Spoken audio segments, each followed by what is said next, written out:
Chilli powder, ಸಖತ್ ಖಾರ ಬಣ್ಣ ಮತ್ತು ರುಚಿ ಆಚಿ ಚಿಲ್ಲಿ ಪೌಡರ್. ಬೆಂಗಳೂರಿನಲ್ಲಿ ವಾಯು ಮಾಲಿನ್ಯ ಹೆಚ್ಚಳ. ಬೆಂಗಳೂರಲ್ಲಿ ಹೆಚ್ಚಾದ ವಾಯು ಮಾಲಿನ್ಯ 22% ಗಾಳಿ ಗುಣಮಟ್ಟ ಕುಸಿತ.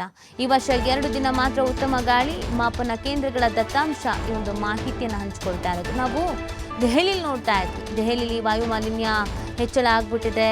ಅಲ್ಲಿ ಸಾಕಷ್ಟು ಸಮಸ್ಯೆ ಆಗ್ತಾ ಇದೆ. ಗಾಳಿಯ ಗುಣಮಟ್ಟ ಕಂಪ್ಲೀಟ್ ಆಗಿ ಕುಸಿದಿದೆ. ದೆಹಲಿಯಿಂದ ಎಲ್ಲ ಬೆಂಗಳೂರಿಗೆ ಬರ್ತಾ ಇದ್ದಾರೆ. ಬೆಂಗಳೂರನ್ನೇ ನಾವು ರಾಜಧಾನಿ ಮಾಡಬೇಕು ಅಂತ ದೆಹಲಿಯ ಮಹಿಳೆಯೊಬ್ಬರೆಲ್ಲ ಹೇಳ್ತಾ ಇದ್ರು ಅಂತ. ಬಟ್ ಸಮಸ್ಯೆ ಏನು ಗೊತ್ತಾ, ಬೆಂಗಳೂರಲ್ಲೂ ಕೂಡ ವಾಯು ಮಾಲಿನ್ಯ ಹೆಚ್ಚಳ ಆಗ್ತಾ ಇದೆ ಅನ್ನೋದು ಗೊತ್ತಾಗ್ತಾ ಇರೋದು. ಬೆಂಗಳೂರಲ್ಲಿ ವಾಯು ಮಾಲಿನ್ಯ 22% ಹೆಚ್ಚಾಗಿದೆಯಂತೆ. 22% ಗಾಳಿ ಗುಣಮಟ್ಟ ಕುಸಿತವಾಗಿದೆ ಅನ್ನೋದ್ರ ಬಗ್ಗೆ ಡೀಟೇಲ್ಸನ್ನು ನೀಡಲಾಗ್ತಾ ಇದೆ.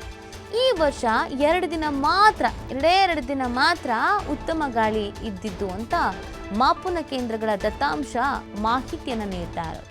ಸಿಟಿ ಬೆಳೀತಾ ಇದ್ದಂಗೆನೆ ಬೆಂಗಳೂರು ಬೆಳೀತಾ ಸಮಸ್ಯೆನೂ ಕೂಡ ಅದೇ ರೀತಿಯಾಗಿ ಬೆಳೀತಾ ಇದೆ ಅನ್ನೋದು ಈ ಮುಖಾಂತರವಾಗಿ ಗೊತ್ತಾಗ್ತಾ ಇದೆ.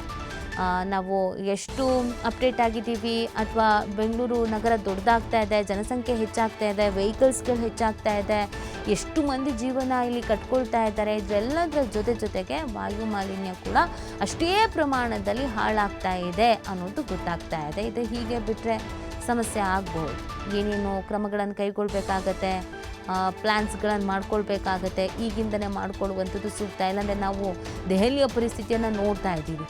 ಅಲ್ಲಿ ಯಾವ ಥರ ಸಮಸ್ಯೆಗಳನ್ನು ಎದುರಿಸ್ತಾ ಇದ್ದಾರೆ ಆ ಭಾಗದಲ್ಲಿನ ಜನಗಳು ಅಂತ. ಆ ಥರದ ಸಮಸ್ಯೆ ನಮ್ಮಲ್ಲೂ ಬೇಡ ಅನ್ನೋದಷ್ಟೇ.